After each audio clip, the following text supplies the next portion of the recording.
Thank you very much, Iverna and panelists. It was a great session on a very important topic. Listening and delivering to meet people's expectations, I think, are two key issues that you discussed and gave us great insights on. So thank you again. I think we have a short time to move from one room to another room. So I'm just telling you that in this room, we will have the session on the Ukraine and the session on green democracy and on women's democratic representation that will take up some of the issues that were discussed right now, will be in the banquet room and room D. So if you need to change room, please do so. And we're waiting for the other participants from the previous session, parallel sessions, to join us in 5 minutes. But please reconvene in 5 minutes because we are indeed late.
2 minutes?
All right, please take your seats. Welcome to this second parallel session of this afternoon on accountable public administrations for the stronger democracies in Eastern and Southeastern Europe and MENA, with a focus on the Ukraine. As I said in the opening session, we are honored to have with us Minister Ole Nemchikov, who I'm glad to see again among us. This session is an opportunity to actually consider the impact the war in Ukraine will have on the development of democracy and good governance in Eastern and Southern part of Europe, and the support that is required to ensure that it continues to be strengthened in the region. So to discuss these issues, I would like to invite Gregor Virant, who is the head of Sigma in the Public Governance Directorate at the OECD, who is going to moderate the panel, and all the panelists for this session. Please come on stage.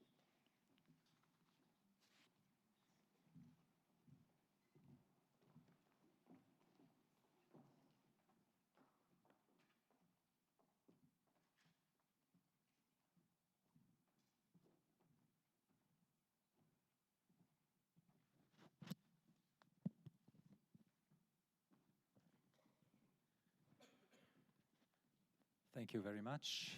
Good afternoon. Thank you for being with us. I'm sure we have a lot of audience also online. At the moment, it will be an interesting session. It will be a session with regional or geographic focus, if you wish. So thank you for the introduction. I'm indeed head of Sigma. Let me say a few words about Sigma. It's a joint program of the OECD and the EU, principally financed by the EU, established 30 years ago to support public administration reforms in the countries of EU enlargement and neighborhood. These are 3 regions. Currently, we are working with 3 regions. It is the European Eastern neighborhood or partnership, it's the Western Balkans, and it's the MENA region, Middle East and North Africa. And this session will be about these 3 regions. Now, you have heard in the morning, and we all know that even the OECD member states, among which you can find the most advanced and oldest democracies in the world, face significant challenges when it comes to democracy. And of course, the countries in transition, at the same time, have to cope with some basic issues, with some basic challenges of democracy. And this is what we will be talking about. Let me introduce to you our panelists. We have with us Mr. Oleg Nemchinov, who is coming from the country which is, as we speak, fighting literally on the battlefield, not only for their own freedom and democracy, but for the protection of the values of the free world, among which democracy is the paramount. We have with us two representatives of the OECD member states. We have Mrs. Sanja Ajanović-Hovnik, who is the Minister of Public Administration of Slovenia. We have Mrs. Lina Viltrakiene, the permanent representative of Lithuania to the OECD. We have two ministers from the Western Balkans, to be more precise, two deputy prime ministers. Deputy Prime Minister Jovana Marović from Montenegro, responsible for European integration. Deputy Prime Minister Slavica Grkovska from North Macedonia, responsible for public governance reforms. Then we have with us Monsieur Mathieu Bousquet, who is acting director of directorate within the DG NEAR, Neighborhood and Enlargement. And we have also academia. We have Mr. Sofian Sahrawi, director of the International Institute of Administrative Sciences. Now, we don't have much time, so without further ado, I will get straight to the business at hand and start with Minister Nemchinov. Minister Nemchinov, first of all, thank you so much for being with us today. We can imagine how difficult it must have been for you to separate even for a few days from Kiev, and how difficult the trip must have been. It took you 2 days to get from Kiev to here. Now, Ukraine is a democratic country. You elect your leaders in free and democratic elections. At the same time, your democracy is young and vulnerable and is currently under attack by a hostile neighboring dictatorship who wants to destroy your democracy. What does democracy mean to the people of Ukraine? And in your opinion, how did the Russian war of aggression change this attitude? Дякую. Thank you very much. I've already exchanged with some colleagues today. Being a minister today, well, given what the Ukrainians are going through, taking 2 days to come to Brussels, Luxembourg, that's nothing compared to the ordeal experienced by the Ukrainians who are jobless, who are attacked by missiles, bombs. Well, Ukraine is a young democracy which stems from an old history. That democratic process started with the Maidan Revolution, the revolution of dignity, but it also takes root in history. With our fight for independence during centuries, with some failures, and today Ukraine is fighting again, and thanks to the support of the world democracies, of the European countries, we are fighting to defend our democracy and the democracy in the world.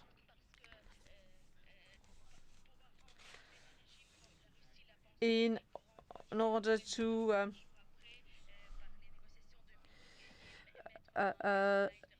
how is it possible to question the negotiations of Minsk? How is it possible to use a puppet to govern a country? But these autocrat leaders live in another world, and that world is being destroyed from inside.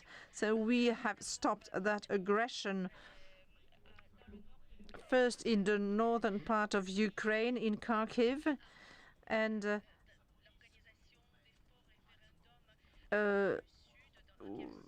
then before that with a false referendum in the south of the country, in regions that were not controlled by the enemy.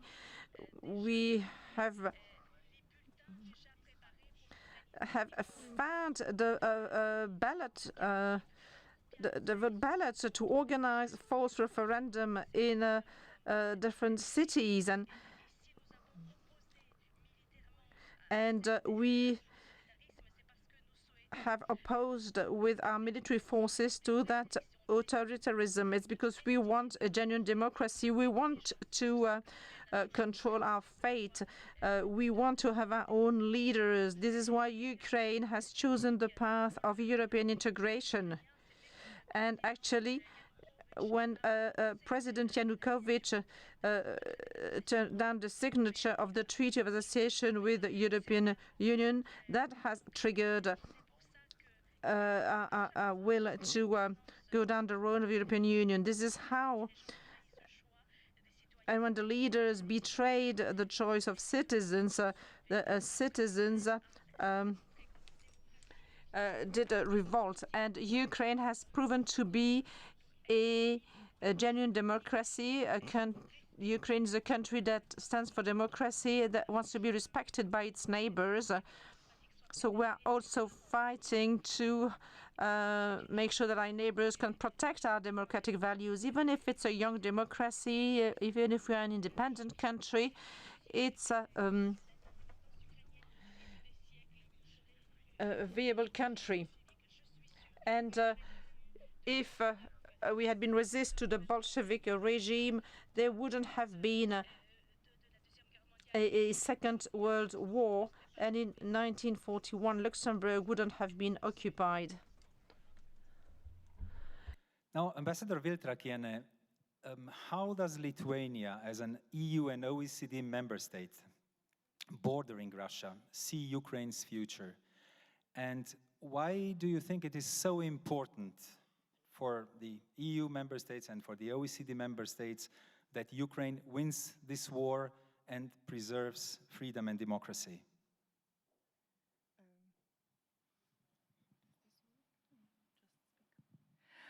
Okay, thank you very much for the question, and well, encouraged by the speech of the minister, definitely I would like to start perhaps with the second question you asked, why it is important that Ukraine wins the war, first of all. We have to realize that today's Russia is an existential threat to all Europe, and also to the whole world community. In the last decades, Kremlin has been using these periods of relative calm only to regain its military strength and to continue with the aggression on a larger scale. Let's remember, let's not forget, Russia invaded Georgia in 2008, then invasion of Ukraine in 2014, now we have 2022. So if Russia's aggression is not stopped, it will be continuing, and it will be continuing elsewhere, neighboring countries being first in aggressors' radar. Moreover, Russia is weaponizing energy and food security to blackmail the international community, causing an existential threat to the most vulnerable countries in the world. In addition to that, Russia employs disinformation as a weapon of war, spreading fake narratives globally that threaten international security and democratic values. So that is why the war in Ukraine is also in part, a war between autocracy against and democracy, autocracy against democracy. So Putin is seeking to revise international rules-based system which ensures sovereignty, security, and prosperity. There is no doubt that autocratic regimes are following closely the situation in Ukraine and monitoring how international community is responding to war. If they see that violence works, we are in risk of having other invasions. And definitely that further increases autocratic powers and as well declines in democracy, in human rights, in economic prosperity. So that is why, indeed, we need and we have to stand by Ukraine, we have to support Ukraine, and to make country, Ukraine, to achieve victory, and Russia to pay for its for its war crimes. Very briefly, how do we see Ukraine's future? Well, of course, first of all, we really see that Ukraine wins the war rather sooner, the sooner the better. We see reconstructed Ukraine, build back better. And definitely we see Ukraine as a part of the EU, a part of NATO, and a part of the OECD. First steps have already been taken. We granted the EU candidate status to Ukraine. Ukraine is a prospective member to OECD, and we decided to start initial accession dialogue here at OECD with Ukraine. And we look forward to the positive decisions in 2023 NATO summit, which will be hosted by Lithuania and will take place in July in Vilnius. Thank you very much. I'm sure we all share your views here, and we are more and more aware how right you have been all the time. I'm talking about the Baltic countries. Mr. Bousquet, now we have two new EU candidate countries from the Eastern Neighborhood region or the Eastern Partnership region. There's a whole new dynamic in the accession process, and we also know that democratic governance is one of the fundamentals of the EU accession process, because democracy is one of the key, the fundamental values of the European Union.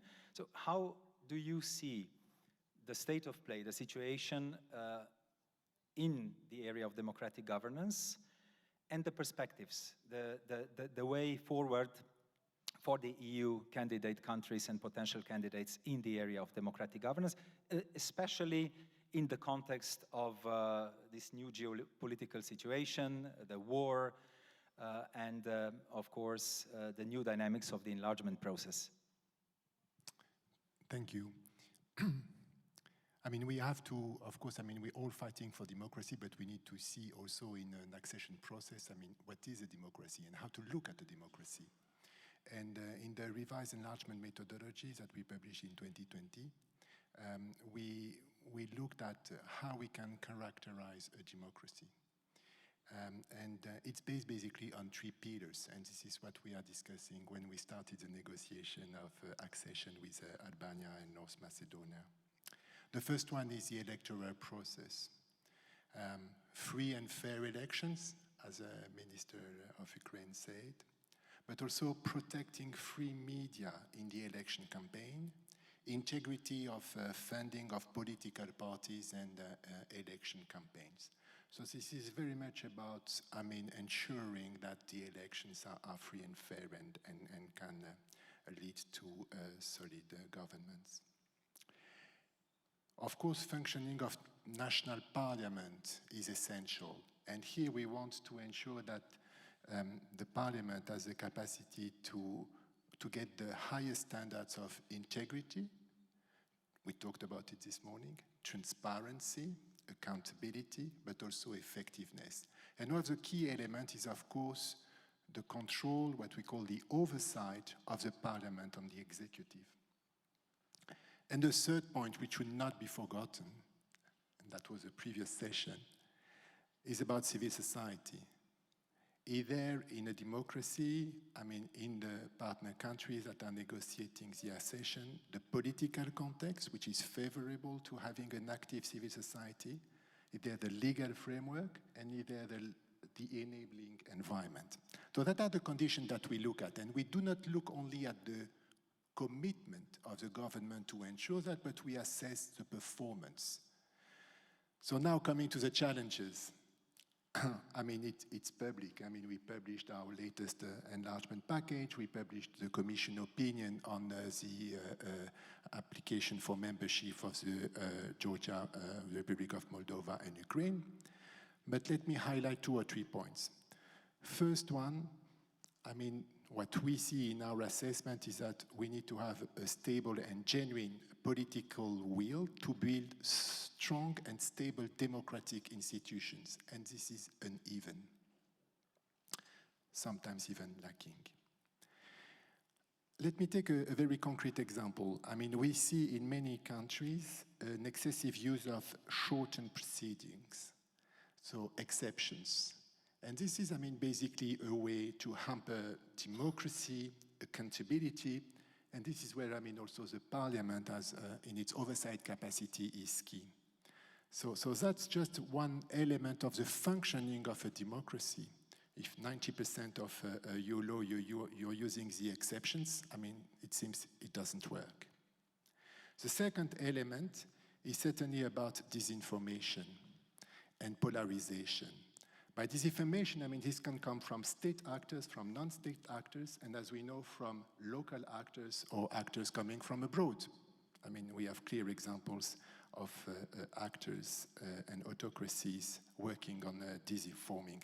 So the development of negative false narrative about democracy, undermining the public trust in democratic institutions, and discrediting the EU, that deepens polarization, and we can see even in some countries fueling ethnic or religious divides.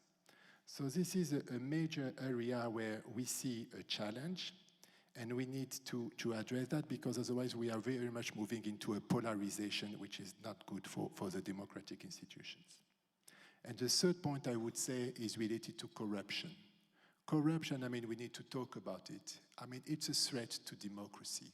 So the way, I mean, really to develop anti-corruption measures, the need to address state capture. This, of course, goes hand in hand with a good functioning of the judiciary.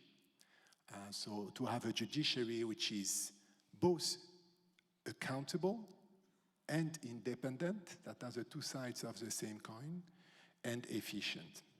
So that are some of the challenges that we are seeing in the different countries. Thank you very much. And I think we will all agree that even some EU and OECD member states share some of these very basic challenges of democracy. Now we move to the Western Balkans. Let's not forget that this region saw horrible, atrocious wars just less than 3 decades ago in the 90s. If Western Europe has already forgotten about it a little bit, I'm sure it's that the memory is still very much alive in the Western Balkans. So my question for you, Deputy Prime Minister Marovic, would be, what are the impacts of the war, of Russia's war of aggression against Ukraine in the region of Western Balkans? Thank you for the question. But as you said, the democracy in the Western Balkans has never been in a good health. That's basically because we went through the war during the 90s, and then because of the political elites which were focused just to stay in power and not on democracy and human rights and reforms. And then when we started the reforms within the EU conditionality and within the framework of the EU, there were lots of ups and downs in the EU's approach towards the Western Balkans. The EU is still successful in providing framework for democracy, but not democracy in practice. And when I'm saying that, I am using the example of Montenegro, which is the most successful country in the Western Balkans when it comes to reforms and the European integration process.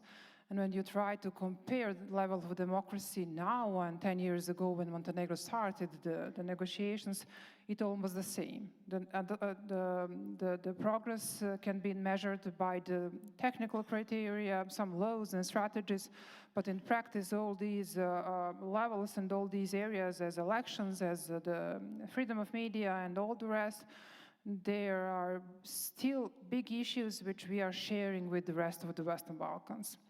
But then when there are some wake-up calls, and the wake-up call for Europe and for the European Union was a long time ago, but now with the war in Europe, there are some red flags for both the Western Balkans and for the European Union.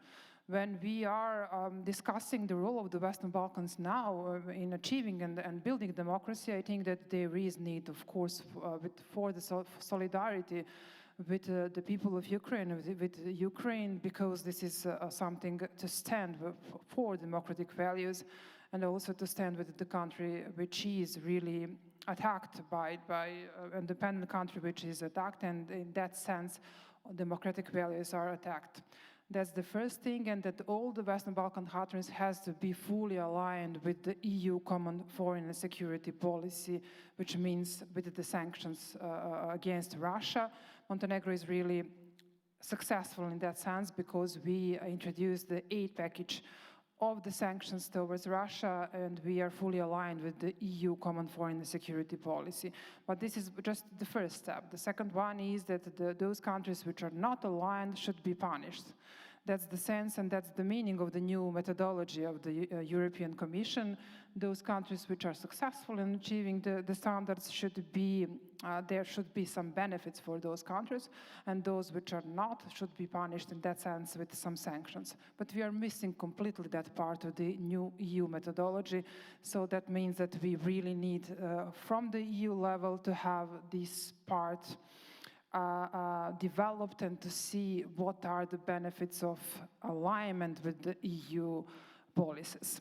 Then I think that now I will focus more, of course, on the EU because as in the church, you know, the more responsibility is on a priest and not on a believer. That means if there's someone which can provide democracy, that's the European Union. That's why we're still waiting for the EU to develop some better mechanisms to safeguard democracy, because democracy is endangered not just in the Western Balkans, but also in the EU member states, but also at the EU level. So that means that the EU should develop better tools from those which are in the EU Treaty on Functioning of the EU. That means that we need better mechanisms for the rule of law and for the protecting the rule of law at all the levels. The EU should keep and should help better the rule of law at all levels, as I said, and these strengthenings should go hand in hand. If they want to develop new mechanisms and if they want to test new mechanisms, they should use the Western Balkans in order, you know, like as a case study, to use the Western Balkans as the case study, and then they use the same mechanisms in the EU member states. Then the EU should speak with one voice. There were recent cases when the EU officials and the member states were not aligned when it comes to some developments in the Western Balkans, some local initiatives or some local developments in the Western Balkans. So you have the President of the European Council and the EU Commissioner for Neighborhood with one voice and with one statement, and then you have EU member states with different statements. So that means that the EU should have and should speak with one voice when it comes to democracy and the Western Balkans. Then, as I said, there should be more concrete benefits for the citizens of the Western Balkans. Citizens in Montenegro, they are supporting the EU membership. 76% of them are for the EU membership, even after 10 years of the negotiations for the EU membership. So it's even difficult for me, and I'm leading the European integration process in the country, to explain what is the European perspective of the Western Balkans. And the citizens are still believe that the EU is the place where we need to be, and that the EU is a place where the democratic values are, and when they are developing and they are framing the democratic values. So in that sense, I think that we really need more benefits from the roaming prices and from the RICO office, or some other benefits which we experience in the recent years. And then finally, I think that it's good to have the Berlin process and the regional initiatives, and we are clearly devoted to those regional initiatives, but I think that the European perspective is the motivated factor for the democracy and democratization of the Western Balkans.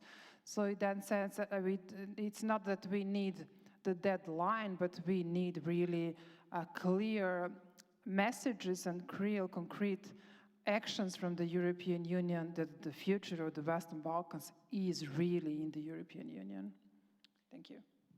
Thank you very much, and these are really very good suggestions to the European Union, and it's fully legitimate that this enlargement process and the discussions are a two-way process. The European Union, the European Commission comes to the candidate countries with a lot of recommendations and requirements, and sometimes it's fully legitimate. You also have certain requirements for the European Union, given how much effort you are investing in the process. We now move to the south. We move to the MENA region. Mr. Sahrawi, you are a specialist for the region. You have been following the developments in public governance in Arab countries for a very, very long time. So what is your take? Where are we? What are the prospects of democratic governance in the Arab world more than 10 years after that huge moment of hope, the Arab Spring? Where are we today and where are we heading? Thank you, Gregor. I mean, if I were to give an immediate answer, it would not be positive, basically. The prospects are bleak, and I would even say dark overall. Now, the last, if I may call it, minaret of democracy post-Arab Spring has just partially extinguished, which is Tunisia. And he has ever engaged in a path, an autocratic path, the like of which he has not witnessed since its independence in 1956. Of course, the other countries had already folded down any type of democratic path. Now,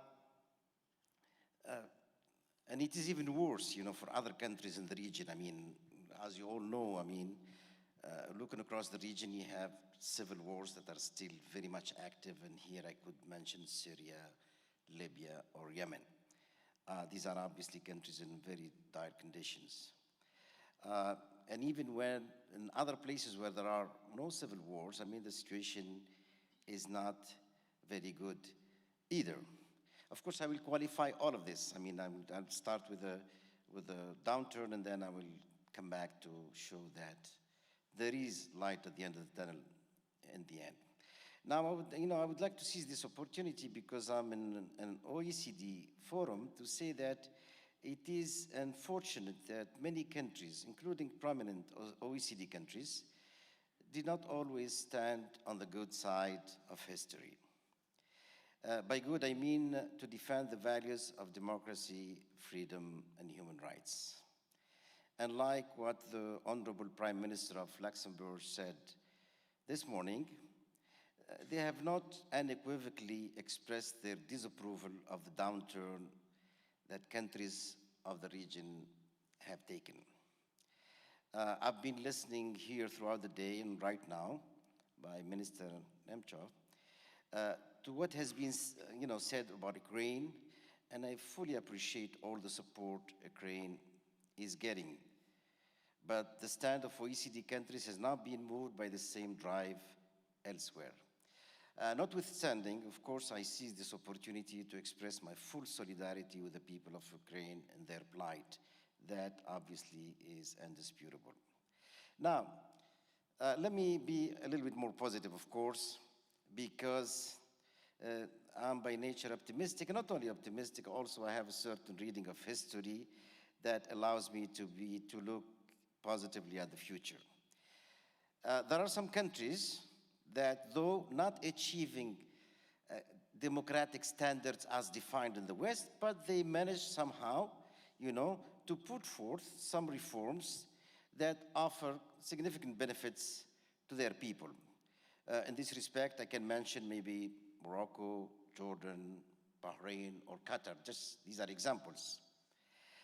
Even in countries where democratic transitions flopped, and again, I go back to the case of Tunisia, 10 years of democratic apprenticeship, and I call it democratic apprenticeship, have unleashed the creative potential of people and civil society, to confirm what Mathieu has said before. So the reversal of fortunes for the Arab Spring has not undone people's lust for freedom and good governance, right? There is no doubt in my mind that rule of law will be established or re-established in Tunisia and across the region in the foreseeable future. The Arab Spring is not over. What happened in 2011 is only a first wave of it.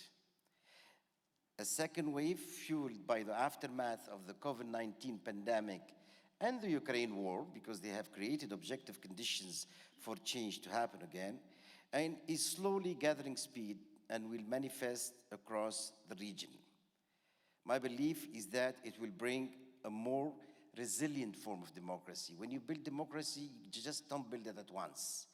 It is true that the values are easy to espouse, but as we were discussing outside, there are tools for democracies that people have to learn to use and to work with. And at the end, this is why I call it apprenticeship, because you have to learn to be democratic and to know how to exercise this democracy. My belief is that this resilient form of democracy will happen in countries with high readiness. And when I say high readiness, I mean countries like Morocco, Tunisia, or Jordan, of course, because the objective conditions of this country make them more prone to move into democracy. Even countries like Libya could also take a shortcut towards this path as well. Inevitably, all will follow suit in the subsequent waves of the Arab Spring. And here I'm not talking about 100 years ahead. I think this will happen much sooner than a lot of people think. And just to dispel a little bit a myth that maybe democracy is not for everybody. I truly believe that democracy is universal value because it's premised on freedom, and people, they lust for freedom wherever they are, whatever their religion is, whatever their culture is. And once they experience it, they will pursue it until they get it. This is besides the fact that democracy is the only guarantee for people to have a say on the public affairs of their countries. Thank you very much for your realistically optimistic views. And we all wish they really come true. I would hope you also had a similar forecast for Russia, for example.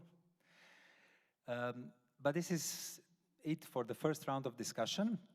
We are now moving to the second round and the last round of discussion, which is about public governance or public administration reforms and trust. Now, public administration reforms are not vital only for EU accession and for creating a level playing field and shared values with the OECD member states. Public administration reforms are crucial for the competitiveness of countries and ultimately for prosperity and well-being of the citizens. So we will be discussing public administration reforms and trust, and we will again start with Ukraine. Minister Nemchinov, the Ukrainian government and public institution, and especially the president, currently enjoy an unmatched level of trust of the public. When the war is over and when this rally around the flag effect will slowly, gradually, eventually fade away, what will be crucial for the public institution to maintain a solid level of trust, in your opinion?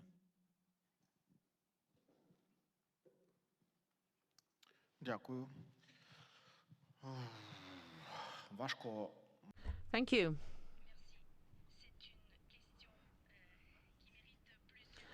It is a question that deserves several responses. The current level of trust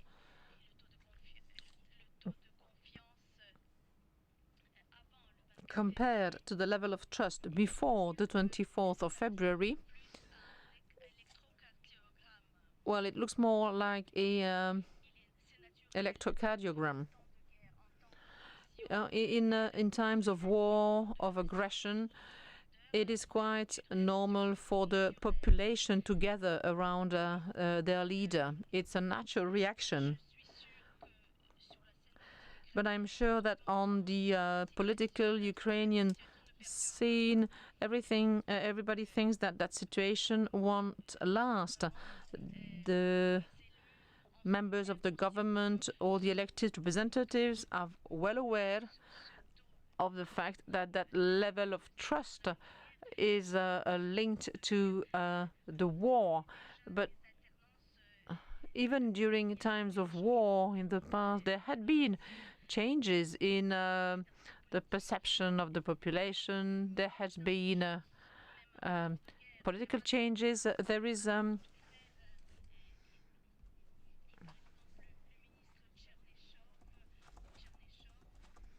is no leniency or clemency during war.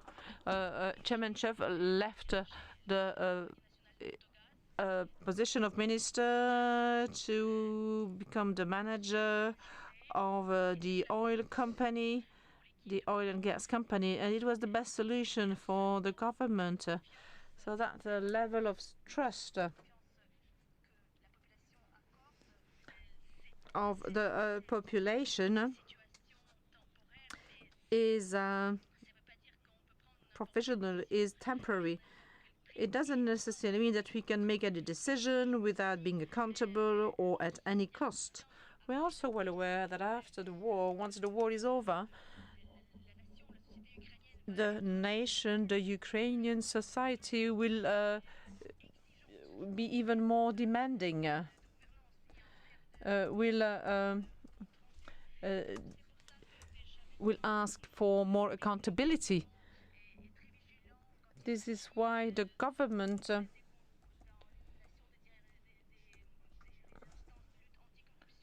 is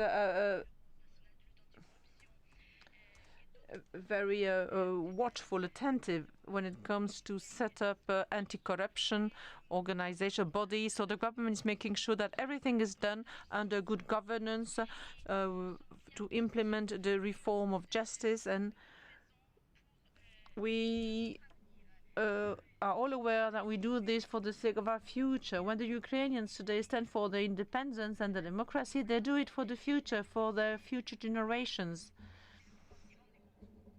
And in the future, the power will remain accountable. To the EU and to the OECD, and has now come of age, at least when it comes to the EU. It's been now more than 20 years since accession. What were the most successful elements of public administration reform that reinforced trust in public institutions? Thank you very much. As we are running late, I won't be too long. So first, I would like to stress out my personal opinion that public administration reform is an ongoing process. It never stops. And second, citizens' trust must be earned. We cannot take it for granted. So, key aspects related to increasing the citizens' trust in institutions is openness of the public administration and engaging with the public, transparency, clear communication, and up-to-date feedback to the public. These would be key aspects. It is essential to engage with the public at both preventive and curative way. So, public must be involved in the policy-making process in a timely manner, and also, at the same time, we should provide them with the transparent feedback on their previous suggestions. As members of the OECD, we are in constant contact with the expert team of individual committees who, with their recommendations, help us make improvements in various areas, which are important for raising public trust in public institutions. Based on OECD reviews in various areas and studies with recommendation, we prepare action plans with concrete measures aimed at improving the area. A concrete example from the field of regulatory policy is in July 2019 adopted by the Slovenian government action plan to improve the regulatory drafting process and quality of regulation. So we take quality of regulation very seriously. The project aims at introduction impact assessment of regulations in several areas, such as social, environment, IT solutions, administrative implicants, public finance, introduction of a model for ex post evaluation of regulation. Throughout all the activities, our aim is to, first, increase the trust of all citizens, second, to raise awareness of the importance of participation, co-creation, co-design of the development process, third, to prepare more evidence-based policies, fourth, to develop more systematic solutions, and last but not least, to increase the efficiency of government and public institutions. Thank you very much. Ambassador Viltrakiene, may I ask you the same question? Could you share any specific example of good practice or a lesson learned from the experience of Lithuania in the area of public administration reform with the aim of reinforcing trust in institutions? Well, if you allow me, perhaps I would briefly mention several examples that could be really useful on a way to EU integration of the countries, and in particular Ukraine, as we are focusing the session on Ukraine. We really believe that negotiations on the EU membership with Ukraine and Moldova will start in already next year, hopefully. And then it would be really, well, from our own experience, we have to say that it is really, really very important to find the best suited formula for the accession process and really to set up an efficient structure to coordinate the accession negotiations and also the whole EU integration process.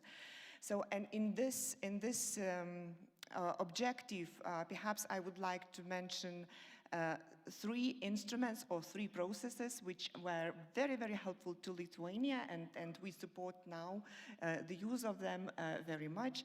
Of course, first of all, candidate countries have to rely on technical assistance coming from the EU, the financial and export assistance, and definitely intensive use of initiatives such as trainings and TAIEX. They bring the expertise of the EU member states to the current candidate countries in order to help addressing their specific needs. And also active use of the instrument for pre-accession assistance 3 is really very important tool to deepen the accession reforms. Lithuania is really ready to share its own experience, and for example, together with our partners, we have been implementing the EU-funded program Support to Public Financial Management in Ukraine. So this is, well, just a simple example. Another process which I wanted to mention is the accession to the OECD process. And indeed, we support very much the aspiration of Ukraine and other countries to become the members of OECD. In the case of Ukraine, we really see that accession to the EU and OECD are complementary processes, are mutually supportive processes. And well, the simplest example that comes to my mind is the Ukraine's request to become a participant in the OECD Working Party on bribery and potential joining, following by potential joining to the anti-bribery convention, and that is definitely supports the strength and fight against corruption that is also required by the EU. The final example I wanted to mention is Sigma. Definitely, well, this was very helpful for my country, for Lithuania, on our way to the EU. Indeed, Sigma supported Lithuania in civil service reform, in developing of anti-fraud strategy, regulatory management policy reforms, and many other areas. So we strongly support the cooperation of Ukraine of Sigma work with Ukraine as well, and are ready also to contribute to that with our experts, because indeed good public governance and strong public institutions is really key now to Ukraine in the process of recovery and reconstruction. Thank you very much, and thank you for the last point on behalf of Sigma, on behalf of all my colleagues. And Sigma's experience underpins what you have said about the complementarity of both accession processes, EU and OECD. Almost all of the countries that Sigma accompanied to the EU membership eventually became also OECD members. 3 of them are now in accession discussions, so there is really a strong convergence of both. Now, we move again to the Western Balkans. Deputy Prime Minister Grkovska, what would be your selection of a public administration reform or element of public administration reform in general, and specifically for the Western Balkans that impacts or impacted positively trust in public institutions? Well, to be honest, the answer of that question is very simple, but at the same time very complex. I'm sure that we will all agree that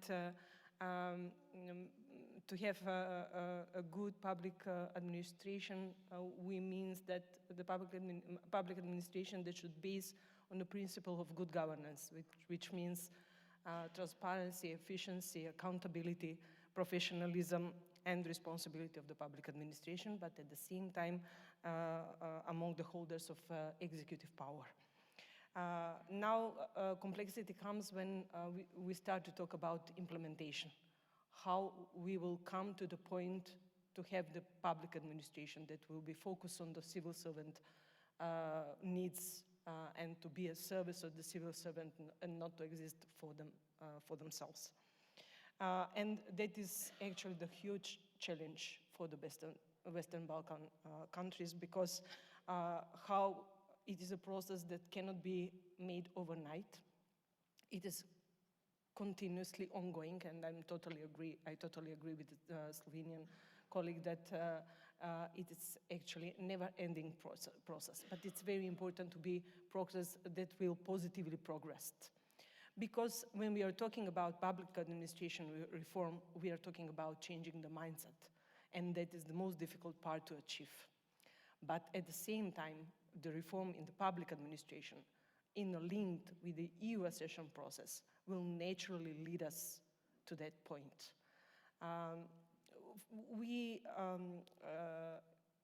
To show the importance of the processes in North Macedonia, we have established for the first time the Cabinet of Good Governance Policy, in charge for good governance policies, which is I'm responsible for, which is based on 3 pillars: digital transformation of society, transparency and efficiency of institutions, and anti-corruption policies, which are very much linked. Nevertheless, they seem to be separated, and all of them are very much linked with the reform of the mindset and with the reform of the public administration.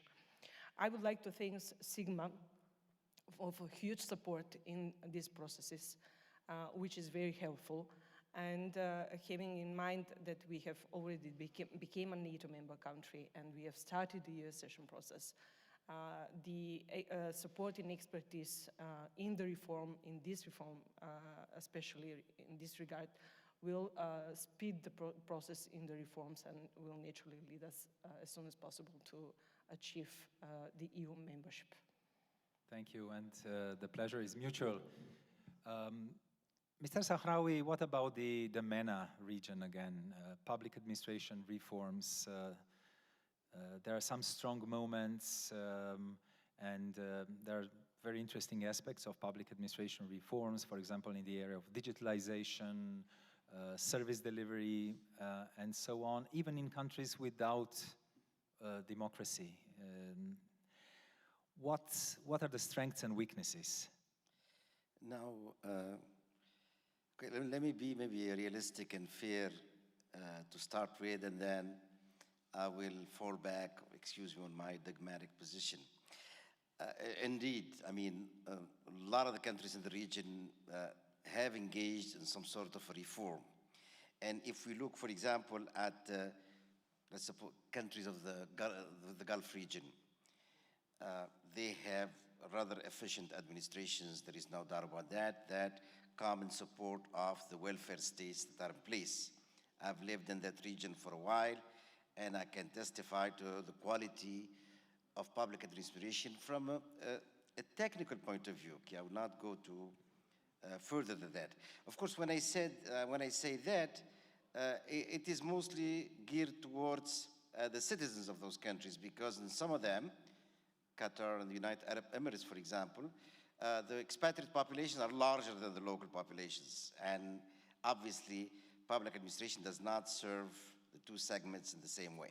So we have to be aware of that. So it's a little bit of a different contest. But now yesterday I came back from Tunisia, again my home country, where I participated to a number of events on public administration, digitalization, training in the public sector, you name it. At the end of next week, I'll be going back to Algeria to participate in another event on public administration and local development. And my own institute, the International Institute of Administrative Sciences, is involved in the co-organization along with the OECD Sigma, by the way, which also I commend for the quality of their output in the region. Over the last 12 years, I've been roaming the region, and I've even created a network of public administration research in the region. So, and I have to say that at the end of this whole process, over 12 years, I have not seen much progress or at least not sustainable progress. And in some countries, very little of it, or a continuation of the old things, that are not working well. One of the statistics that keeps coming back, and actually I've heard it no later than last week, is the level of distrust in public administration. I'll give you a number and then I'll come back to it to put it in context. For example, I think it was a UNDP presentation about Tunisia where they said that 65% of the people distrust public administration, which is 2/3 of the population. I'll come back to, as I said, to give context to that number. I also recently reviewed a book on public policy in the region with a focus on Egypt, and the level of distrust was even more marked there.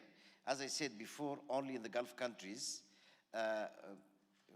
which have rather efficient administration, that level of trust or satisfaction tends to be higher. Now let me connect it to a dinner I had last week with some international consultants, with Gregor, of course, knows very well. They expressed frustration as why progress in public administration reform is not really forging ahead.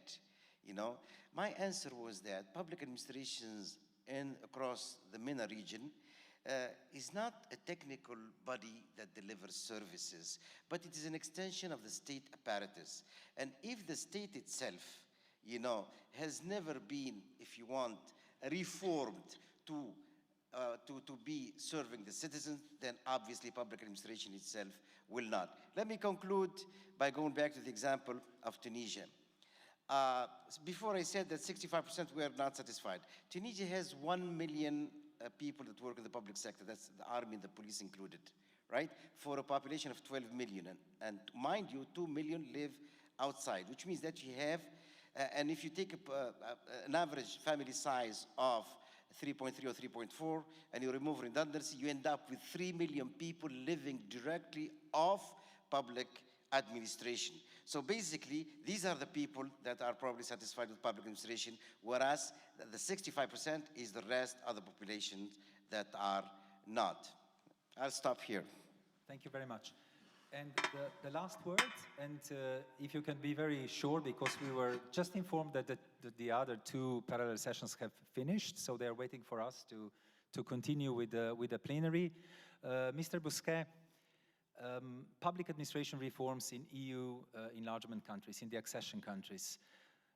How would you, in 2 sentences, one on the strengths and one on the weaknesses, assess the situation? Okay, so I think this will also follow what has been said. First, public administration reform is a continuous process. So you need to see not only the picture at time T, but also, the progress. And the Sigma reports are excellent basis for looking at the 6 areas that are under public administration reform progress. So the first one, and I think this is something which is very much key to politicians, it's the services. Giving services to citizens. So, and particularly where we have seen a lot of progress is on the digital services. This is very clear. We've been a lot of progress. In Ukraine, of course, the achievements are impressive, even in war times. Albania, Serbia, so in many countries, I could name them. Of course, our partners here. So it's impressive. Why? Because it's attractive for a politician. It is visible. It is also gives the impression of a modern state and that everything is working. And it's also good for limiting corruption. So this is very good. And it was made necessary by the COVID pandemics, the continuity of the service, with the lockdown and so on and so forth. So very good, very positive, still more to go, but we are on the right track here. Now, the negative part, if I may say, which is very much related to what also happened in the MENA region, is about human resources management and the possible, sometimes real, instrumentalization of public administration for exercising public influence. What we want is top civil servants that are integer, that are selected on a meritocracy, on a merit-based, that care about the majority and not a minority, and that do not have any conflict of interest or any affiliation with a political party. And what we see sometimes, in some cases, is inflated levels of administrators at top level in areas which are not needed. But in the areas where it is needed, I mean, there is not enough people. So that's something really that the partner countries need to look at. But looking more globally, I mean, maybe 3 challenges, and that will be my final words, Gregor, on the public administration reform, which is not only for the enlargement countries, the partner countries, but of course for, I think, any OECD countries and the EU member states centrally. We need public administration to be an attractive employer. This is challenging. We can see also in some countries that, I mean, the young talents are asking us, I mean, is it good for me to work in the public administration? I mean, will I have the right conditions? One. Second, this world is full of crises. We are managing one crisis after the other. So the agility, and this is going to become the norm. So the agility, the capacity of the public administration to move from one crisis to another, which are very different by structure, is something which is key, and we need to reflect upon it. And the third point is very much the openness, and I mean, as a Deputy Prime Minister from North Macedonia said, I mean, the capacity, our problems are too complex to be managed by the administration alone. We need to partner and we need to work with civil society. So the capacity of the administration to be open and to enter into dialogue with civil society, to find the right solutions, to strengthen public trust is key. Gregor, I tried to be short. Thank you. Thank you very much. And thank you to all the speakers, and a special thank once again to Minister Nemčinov. Duže ďakujem, pane ministre. And we don't have a time for any long conclusions. I would only say in conclusion, all the best wishes to the countries of the Eastern Partnership, of the Western Balkans, of the MENA region on their path of public administration reforms. And I will end with 2 words which will say it all: Slava Ukraini.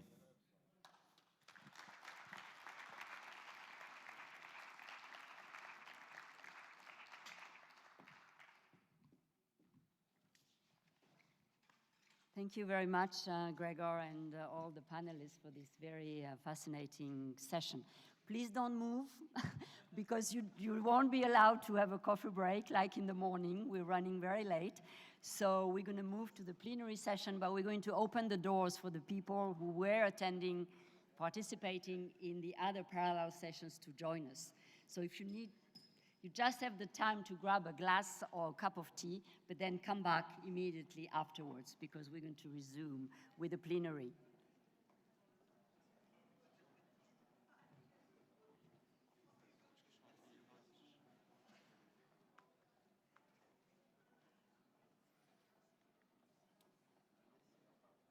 Hi, Frederick. Nice.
they did.